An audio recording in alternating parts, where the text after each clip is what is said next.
మన ప్రభువైన యేసుక్రీస్తు నామములో మీ అందరికీ నా హృదయపూర్వకమైన వందనాలు. దేవుడి దినమంతా మీకు తోడై ఉండి మిమ్మల్ని ఆశీర్వదించి మీరు చేస్తున్న చేతి పనికి, మీరు చేస్తున్న వ్యాపారమునకు, మీరు వెళ్తున్న ప్రయాణములో, మీరు చేస్తున్న ఉద్యోగంలో మీ కుటుంబానికి దినమంతా నా ప్రభు తోడై ఉండి క్షేమమును, దీవెన, ఆశీర్వాదమును కలగచేయునుగాక. పరిశుద్ధ గ్రంథములో నుండి 71వ కీర్తన 21వ చరణమును నేను చదువుతూ ఉన్నాను. మీ పరిశుద్ధ గ్రంథమైన బైబిల్ తెరచి చూడండి. నా గొప్పతనమును వృద్ధి చేయుము, నా తట్టు మరలి నాకు నెమ్మది కలుగు చేయుము. భక్తుడైన ఈ కీర్తనకారుడు దేవుని సన్నిధిలోనికి వెళ్ళి దేవుని సన్నిధిలో ఒక చిన్న ప్రార్థన చేస్తున్నారండి. దేవా, నేను నీ తట్టు తిరిగాను, నేను నీ సన్నిధిలోనికి వచ్చి మొరపెడుతున్నాను. నా మొరను విని ఒక్కసారి నీవు నా తట్టు తిరిగి నాకు నెమ్మదిని కలగచేయి అని భక్తుడు దేవుని సన్నిధిలోనికి వెళ్ళి ప్రార్థన చేస్తున్నారండి. ఎందుకని ఈ భక్తుడు దేవుని సన్నిధిలోనికి వెళ్ళి ప్రార్థన చేస్తున్నారు అంటే, జీవితములో నెమ్మదిని కోల్పోయాడు. జీవితములో నెమ్మది చూడలేదు. నెమ్మది ఇతని జీవితమునకే దూరం అయిపోయింది. నెమ్మదికరమైన బ్రతుకు లేక కన్నీళ్ళ మధ్యలో నిలబడి ఒక్కసారి తనకు తానే ఆలోచించాడు. నేను ఎందుకు నెమ్మది లేకుండా బ్రతుకుతున్నాను? నెమ్మదిగా సాగి వెళ్ళవలసిన నేను, నెమ్మదిగా అడుగులు వేయవలసిన నేను, నెమ్మదిగా నా కుటుంబాన్ని నడిపించుకోవలసిన నేను ఎందుకు నెమ్మదిని చూడలేకపోతున్నాను? ఎందుకు నేను నెమ్మదికరమైన బ్రతుకుతో నా జీవితపు మనుగడ ముగించుకోలేకపోతున్నాను? దినదినము నెమ్మదిని చూడవలసిన నేను ఎందుక నా వ్యక్తిగత జీవితంలో, నా కుటుంబంలో నెమ్మది లేక, సమాధానము లేక, నేను సంతోషకరంగా సాగి వెళ్ళలేక ఎందుకు నేను కుప్పగా కోల్చబడుతున్నాను అని ఆ వ్యక్తి ఆలోచించి ఒక నిర్ణయం తీసుకున్నాడండి. నేను నా దేవుని తట్టు తిరగకపోయినందువలనే కదా నేను నెమ్మదిని చూడలేకపోయాను. నెమ్మదిని చూడకుండా నేను బ్రతుకుతున్నాను అంటే కారణం నేను నా దేవుని వైపు తిరగలేదు. నేను దేవుని వైపు తిరిగి పోగొట్టుకున్న ఆ నెమ్మదిని మరలా పొందుకున్నట్లుగా, దూరమైపోయిన ఆ నెమ్మదిని నేను మరలా నా కుటుంబంలో చూచున్నట్లుగా నాకు, నా పిల్లలకి, నాకు, నా కుటుంబానికి, నాకు, నా భార్యకు, నాకు, నా కుటుంబంలో ఉన్న వ్యక్తులకు నెమ్మది కలుగునట్లుగా నేను నా దేవుని తట్టు తిరగాలి. నా దేవుని తట్టు తిరుగుతూనే కదా నాకు నెమ్మది కలిగేది అని తనకు తానే ఒక నిర్ణయం తీసుకొని దేవుని దగ్గరికి వెళ్ళి ఇప్పుడు దేవునితో చెప్తున్నారు. అయ్యా, తెలిసో తెలియకో నేను లోకాన్ని చూచాను, నెమ్మదిని కోల్పోయాను. తెలిసో తెలియకో మనుషులను చూచాను, నెమ్మదిని కోల్పోయాను. ఇప్పుడు నెమ్మదిని కోల్పోయేదానికి ప్రబలమైన కారణం ఏంటంటే, నేను నీ తట్టు తిరగలేదు, నీవు నా తట్టు తిరగలేదు. అందుకని నేను ఇప్పుడు నీ తట్టు తిరుగుతున్నాను, నా తట్టు నువ్వు తిరిగి నాకు నెమ్మదిని కలగచేయి అని ఈ భక్తుడు దేవుని సన్నిధిలోనికి వెళ్ళి మొరపెడుతున్నారు. మొరపెడుతూ దేవుణ్ణి అడుగుతున్నారు. అయ్యా, ఇప్పుడు నేను నీ తట్టు తిరిగాను కదా, నా తట్టు కానీ నువ్వు తిరగకపోతే నేను నెమ్మదిని చూడలేను. నేను పూర్తిగా నీ వైపు తిరిగాను, పూర్తిగా నీ మీద నేను ఆధారపడ్డాను కనుక ఇప్పుడు నువ్వు నా తట్టు తిరిగితే నేను నెమ్మదిని చూస్తాను అని దేవుని బ్రతిమలాడుతూ ఉన్నాడండి. నేను నెమ్మదిని చూచున్నట్లుగా నీవు నా వైపు తిరుగు, నీవు నా వైపు తిరిగితే నేను నెమ్మదిని చూడగలుగుతాను అని ఈ వ్యక్తి తను తాను తగ్గించుకొని తన ప్రవర్తనను మార్చుకొని దేవుని తట్టు తిరిగి ఇప్పుడు ఆయనను తన తట్టు తిరగమని మొరపెడుతున్నారు. దేవుని వైపు ఇతను తిరిగినా, దేవుని వైపు ఇతను తిరగలేదనుకో నెమ్మదిని చూడలేడు. అందుకే భక్తుడు అంటారు, నేను పూర్తిగా నీ వైపు తిరిగేశా, నేను పూర్తిగా నీ మీద ఆధారపడ్డా. ఇప్పుడు నువ్వు నా వైపు తిరిగితే, నీవు నా వైపు చూస్తే, నీవు నేను ఏకమై నీ ముఖము నేను, నా ముఖము నీవు చూస్తే, నీ ముఖము నేను, నా ముఖము నీవు చూస్తే ఖచ్చితంగా నాకు నెమ్మది కలుగుతుందయ్యా అని దేవుని తన వైపు తిరుగునట్లుగా బ్రతిములాడుతూ ఉన్నాడండి. బ్రతిములాడుతుంటే సాక్షాత్తుగా దేవుడు తిరిగి ఇతనికి నెమ్మదిని కలగచేశాడండి. నిజమే, ఆ వ్యక్తి దేవుని వైపు తిరిగి పోగొట్టుకున్న నెమ్మదిని సంపాదించుకొని ఆనందకరంగా తన జీవితాన్ని సాగి వెళ్ళినట్లుగా చేశారు. ఓ సేవకుడిగా ఈ ఉదయకాల సమయంలో నేను చెప్పాలనుకున్న మాట ఏంటంటే, మరి గడిచిన దినాలు నీవు నెమ్మదికరంగా బ్రతుకుతున్నావా? గడిచిన రోజులు నీ కుటుంబంలో నీవు నెమ్మదిని చూస్తున్నావా? చీటికి మాటికి కోపం, చీటికి మాటికి అసమాధానం, ఒకరంటే ఒకరు పడదు, ఒకరంటే మరొకరు పడదండి. ఇంట్లో ఉన్న నలుగురి మధ్యలో ఏంటి అంటే అసమాధానపు ఛాయ. చేసుకునే దానికి ఉద్యోగం ఉంది, వచ్చిన రాబడితో తెచ్చుకొని తినేదానికి వస్తువులన్నీ ఉన్నాయి, కానీ లేనిది ఏంటి అంటే నెమ్మది. అన్నీ ఉన్నా నెమ్మది లేకపోతే ఆ ఇల్లు ఇల్లుగా ఉండదండి. అన్నీ ఉన్నా ఆ వ్యక్తి జీవితంలో నెమ్మది లేకపోతే ఆ వ్యక్తి జీవితముగా ఉండదండి.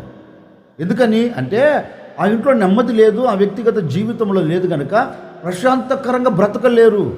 భయముతో, వేదనతో, కలవరంతో బ్రతుకుతూ ఉంటారు. అందుకే గడిచిన రోజులు ఈ పరిస్థితులు నీకు ఆవరించి దేవుడు ఇచ్చే నెమ్మది నీకు దూరమైపోయిందేమో. ఎందుకు నెమ్మది లేక నువ్వు బ్రతుకుతున్నావో తెలుసా? నీవు దేవుని తట్టు తిరగల. ఇప్పటి వరకు ఎవరి వైపు తిరిగా? లోకం వైపు తిరిగావు. ఇప్పటి వరకు ఎవరి వైపు తిరిగావు? నీవు నచ్చిన వారి వైపు తిరిగావు. ఇప్పటి వరకు ఎవరి వైపు తిరిగావు? నీకు తెలిసిన వారి వైపు తిరిగావు. ఇప్పటి వరకు ఎవరి వైపు తిరిగావు? ఎవరి మాటని ఎవరి వైపు తిరుగుతూ వచ్చావు? ఎవరో మాటలు విని ఎవరో వైపు నువ్వు తిరుగుతున్నందువలన నీ బ్రతుకులో నెమ్మది లేదు.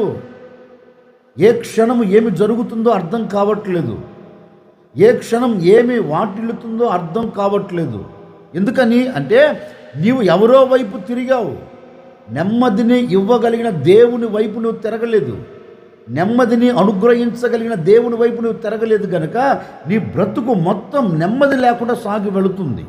అందుకే ఈ ఉదయకాల సమయంలో ఒక సేవకుడిగా చెప్తున్నాను, గడిచిన దినాలు నీ అవిధేయతను బట్టి లోకం వైపు తిరిగి, గడిచిన దినాలు నీ అవిధేయతను బట్టి మనుషుల వైపు తిరిగి, గడిచిన దినాలు నీ పరిస్థితిని బట్టి ఎటువైపో తిరిగి నెమ్మదిని కోల్పోతూ ఈనాటి వరకు కన్ను చూస్తూ వస్తున్నావు కదా.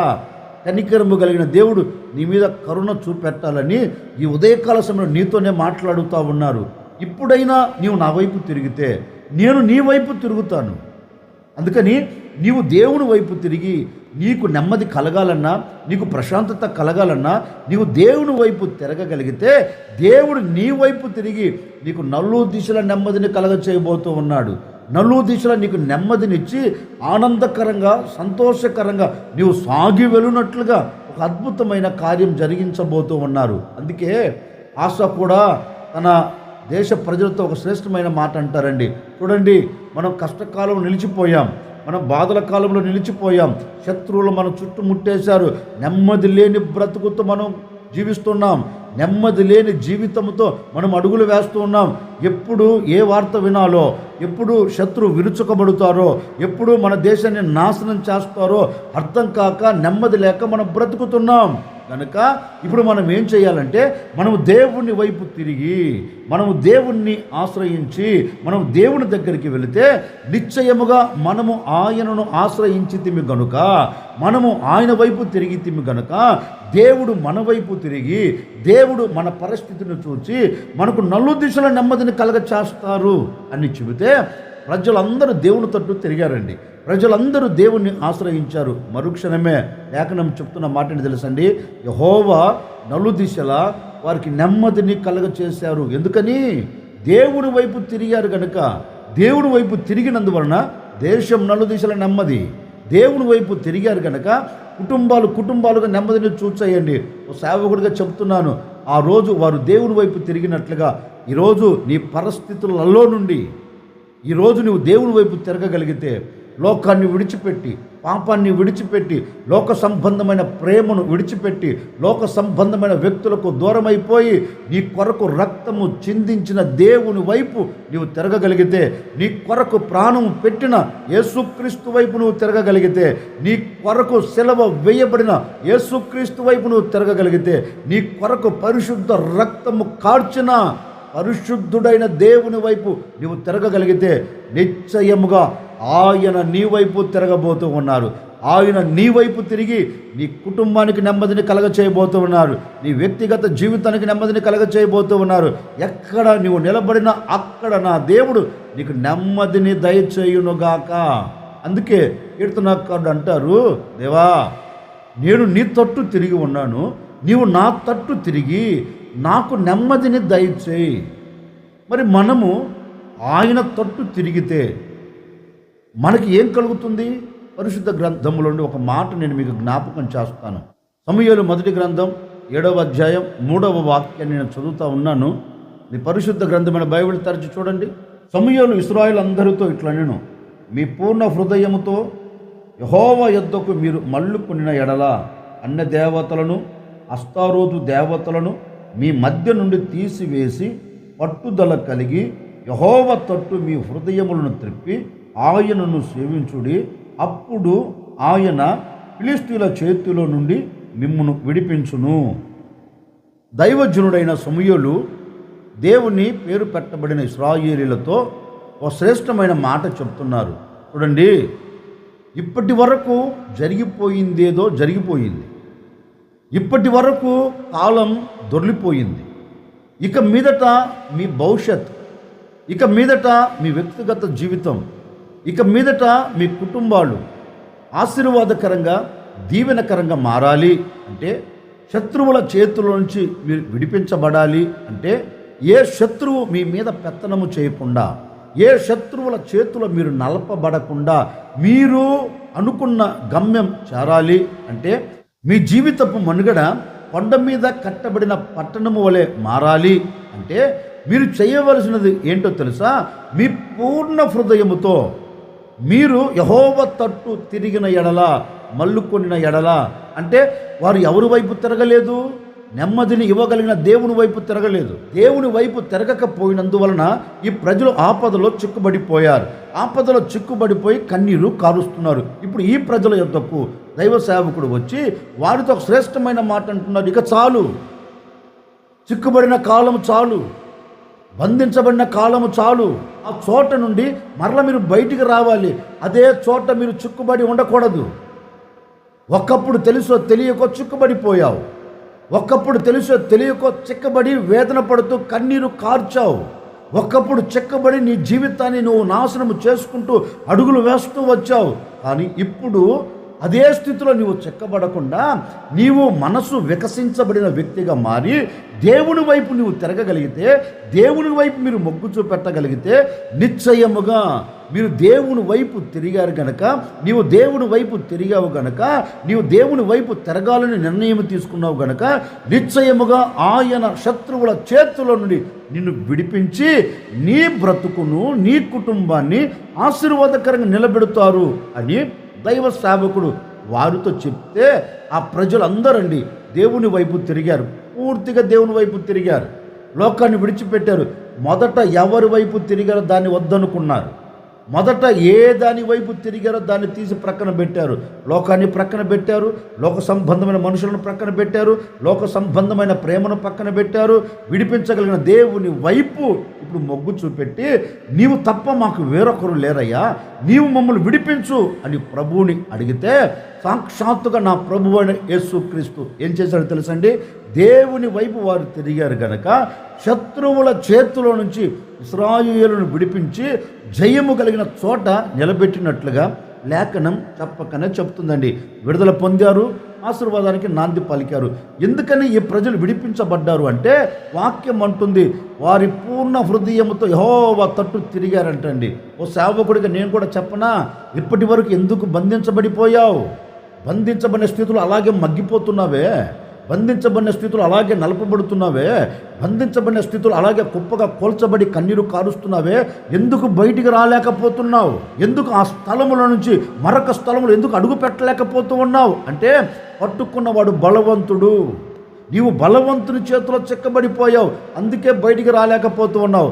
సేవకుడిగా చెప్తున్నాను, ఎంత బలవంతుని చేతిలో నువ్వు చిక్కబడినా ఈరోజు మనసు విప్పి దేవుని వైపు నువ్వు తిరగగలిగితే, మనసు విప్పి దేవుని వైపు నువ్వు చూడగలిగితే, నీ పూర్ణ హృదయంతో దేవునిని హత్తుకోగలిగితే, నీ పూర్ణ హృదయంతో దేవుని మీద ఆధారపడగలిగితే, నిశ్చయంగా వాక్యము చెప్పినట్లుగా నా దేవుడు నువ్వు బంధించబడిన ఆ చోటు నుంచి నా దేవుడు నీ కుటుంబాన్ని విడిపించబోతూ ఉన్నాడు, నేను తప్పించబోతూ ఉన్నాడు, విడుదల కలగ చేయబోతూ ఉన్నారు. ఏ బంధకం నిన్ను బంధించినప్పటికీ, లోక ప్రేమ అనే బంధకం నిన్ను బంధించి పడవేసిందా, లోక పాపం అనే బంధకం నిన్ను బంధించి పడవేసిందా, లోక సంబంధమైన పరిస్థితులు నిన్ను బంధించ పడవేశాయా, సాతానుగా నిన్ను గట్టిగా పట్టుకొని బంధించిన స్థితిలోనికి నిన్ను తీసుకొని వెళ్ళారా? నిశ్చయంగా ఈరోజు మనసు విప్పి దేవుని వైపు చూడు. నీ బంధకాలు నా దేవుడు తెంపివేయబోతూ ఉన్నారు, నీ శత్రువుల ఆలోచన తెంపివేయబోతూ ఉన్నారు. ఎక్కడ పడిపోయావో ఆ చోటు నుంచి దేవుడు నిన్ను లేవనెత్తి బంధకాలను తెంపి శ్రేష్టమైన చోటుకి నేను తీసుకొని రాబోతూ ఉన్నారు. ఒకవేళ నీ పిల్లలు బంధించబడిపోయారా, ఒకవేళ నీ భర్త బంధించబడిపోయారా, నీ భార్య బంధించబడిపోయిందా, నీకు కలిగిన సమస్తం బంధించబడిన స్థితిలో నిలిచిపోయి కన్నీరు కారుస్తున్నారా? నా తల్లిదండ్రులారా, కన్నీరు కార్చవలసిన అక్కర్లేదు. ఏ బంధకాలు నీ కుటుంబాన్ని, నీ పిల్లలను, నీ వ్యక్తిగత జీవితాన్ని, నీకు కలిగిన సమస్తమును ఏ బంధకాలు బంధించి పడవేసినా ఈరోజు నా ప్రభు చెప్పకనే చెప్తున్నారు, నీవు నా వైపు తిరగగలిగితే, నీవు దేవుని వైపు తిరగగలిగితే, దేవుని మీద నీవు ఆధారపడగలిగితే, ఈరోజే నీ బంధకములో నుంచి నా దేవుడు నిన్ను బయటికి తీసుకొని రాబోతూ ఉన్నారు. నీ బంధకాలన్నీ ఊడి పడేటట్లుగా అద్భుతం చేయబోతూ ఉన్నారు. నువ్వు దేవుని వైపు తిరుగు, నీ పట్ల కార్యము జరిగించబోతూ ఉన్నారు. నీవు దేవుని వైపు మొగ్గు చూపెట్టు, అద్భుతం నువ్వు చూడబోతూ ఉన్నావు. ఇప్పటి వరకు చూచిన ఏది కూడా ఇక మీదట నువ్వు చూడకుండా దేవుడు అద్భుతం చేయబోతూ ఉన్నాడు, అద్భుతం చేయబోతూ ఉన్నారు. నీవు అద్భుతాన్ని చూడబోతూ ఉన్నావు, ఆశ్చర్యమైన కార్యం చూడబోతూ ఉన్నావు. జరగని ఏ కార్యం ఇక మీదట, ఇప్పటి వరకు జరగని ఏ కార్యం ఇక మీదట నా ప్రభు దాన్ని నెరవేర్చబోతూ ఉన్నారు. ఇప్పటి వరకు ఈ కార్యం జరగలేదని కలవరపడుతున్నావా? కలవరపడవలసిన అక్కర్లేదు. కరుణామయుడు కరములు చాచాడు, ఇక నీకు విడుదల మొదలైంది. ఇక నీ బంధకాలు తెంపబోతూ ఉన్నారు. స్వేచ్ఛగా దేవుని సన్నిధిలో నిలిచి ఉండబోతూ ఉన్నావు. ఇప్పటి వరకు బంధించబడిన నీ జీవితంలో నెమ్మది లేని నీ బ్రతుకునకు ఈ దినము నుండి నా ప్రభు నీకు నెమ్మదిని కలగ చేయబోతూ ఉన్నారు. అందుకని నువ్వేం చేయాలో తెలుసా? దేవుని తట్టు తిరగగలిగితే ఎక్కడ నీవు పట్టుబడినా ఆ చోట నుంచి నా దేవుడు మిమ్మల్ని అందరినీ విడిపించబోతూ ఉన్నారు. విడిపించి ఆయన మీకు జయమును కలగ చేయబోతూ ఉన్నాడు. ఆయన మిమ్మల్ని విడిపించి మీకు సంతోషమును సమాధానమును కలగ చేయబోతూ ఉన్నారు. కనుక నువ్వు ఎక్కడ పట్టుబడ్డావో, ఎక్కడ చిక్కుబడిపోయావో, చిక్కుబడిన నీకు నెమ్మది లేక, చిక్కుబడిన నీకు ప్రశాంతత లేక, చిక్కుబడిన నీకు విజయము కలగక కృంగిపోతున్నావా? ఈ ఉదయకాల సమయం నుండి వాటన్నిటిలో నుండి నా దేవుడు మిమ్మల్ని సంపూర్ణముగా విడుదల చేయునుగాక, సంపూర్ణముగా మిమ్మల్ని బయటికి తీసుకుని వచ్చునుగాక. ఆయన మీకు సంపూర్ణ విజయాలు మీ సొంతము చేయునుగాక. కీర్తనకారుడు అంటారు, దేవా నేను నీ తట్టు తిరిగాను, నీవు నా తట్టు తిరిగి నెమ్మదిని కలగచేయి. మనము ఆయన తట్టు తిరిగాము గనక ఇప్పుడు ఆయన మన తట్టు తిరిగితే జరిగేది ఏంటంటే, వెయ్యబడిన బంధకాలు తెంపబడి మనకు విజయము, నెమ్మదిని ఆయన దయచేస్తాడు. అట్టి కృప నా దేవుడు మీకు దయచేయునుగాక. ఈరోజు ప్రభు సన్నిధిలో చేరి ప్రార్థన చేసుకోండి. ప్రభువా నాకు నెమ్మదిని కలగచేయ్యా, నాకు జయముని ఇవ్వండి అయ్యా అని ప్రార్థన చేసుకోండి. నేను కూడా మీ కొరకు ప్రార్థన చేయబోతున్నాను. ఆశ్చర్యకరుడా మీకు స్తోత్రాలు చెల్లిస్తూ ఉన్నాం తండ్రి. గడిచిన దినాలన్నిట కుటుంబాలన్నింటిని మీరు కాపాడుతూ క్షేమమును మీరు కలగచేస్తూ వస్తున్నారు. ప్రతి ఉదయకాల సమయమున ప్రతి వ్యక్తిని మీరు ధైర్యపరుస్తూ నాయన మీ మాటల చేత మీరు ఆదరిస్తూ వస్తున్నారు. అందును బట్టి మీకు స్తోత్రము తండ్రి. ఎందరైతే నెమ్మదిని చూడాలనుకున్నారో, ఎందరైతే జయమును చూడాలి అని మీ తట్టు తిరుగుతున్నారో, ఈ దినము నుండి ప్రజలకు నెమ్మది కలుగునుగాక, ప్రజలకు విజయం కలుగునుగాక. అలాంటి కృపచేత ప్రతి వారిని నింపి ఈ దినమంతా నెమ్మది, సంతోషం, ఆనందం జయమిచ్చి బిడ్డలు మీరు నడిపించి ఘనమైన నామమునకు మహిమ తెచ్చుకోమని యేసు నామములు అడిగి వేడుకొనుచున్నాము తండ్రి, ఆమెన్. దినమంతా నా ప్రభు మీకు తోడై ఉండి మీకు నెమ్మది, విజయము అనుగ్రహించునుగాక. ఆమెన్.